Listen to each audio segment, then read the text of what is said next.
Lakhanpur block विभाजन एवं sub division मान्यता दाबी नहीं सेमलिया ग्रामरू बाहरी अधिकार पदयात्रा आज झारसुगुड़ा जिलापाल कार्यालय पहुंची एवं झारसुगुड़ा जिलापाल को लखनपुर ब्लॉक 33 गोटी पंचायत को 3टी ब्लॉक एवं लखनपुर को एक सब डिविजन मान्यता नहीं एक दाबीपत्र प्रदान करा जायछि। वर्ष वर्ष धरी लखनपुर ब्लॉक विभाजन करने दाबी हो आसुछि हेले कौनसी प्रभाव देखा मिलना।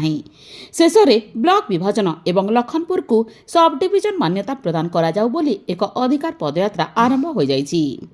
यही पदयात्रा सेमलिया ग्रामरू आरंभ हो लखनपुर ब्लॉक समस्त 33 गोटी पंचायत बुलिबा परे शेष में आज झारसुगुड़ा जिलापाल कार्यालय पहुंचीथिला एवं सेठारे जिलापाल को मुख्यमंत्री एवं 5टी अध्यक्षों उद्देश्य रे एक दाबीपत्र प्रदान करा जायछि। ଏହି ଅଧିକାର ପଦଯାତ୍ରାରେ ନାଗରିକ ପରିଷଦ ମହିଳା ମୋର୍ଚ୍ଚା ଏବଂ ବିଭିନ୍ନ ଅନୁଷ୍ଠାନ ପକ୍ଷରୁ ଶତାଧିକ ଲୋକମାନେ ଏହି ପଦଯାତ୍ରାରେ ଯୋଗ ଦେଇଥିଲେ।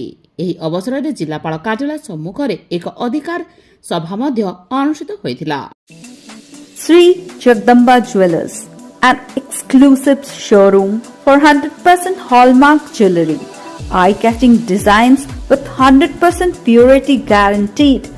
Get attractive discounts on making charges of gold and silver ornaments. Visit our store today. Sri Jagdamba Jewellers, Main Road, Jharsuguda. We are also available for you in Sai Bihar Road, Sundargarh.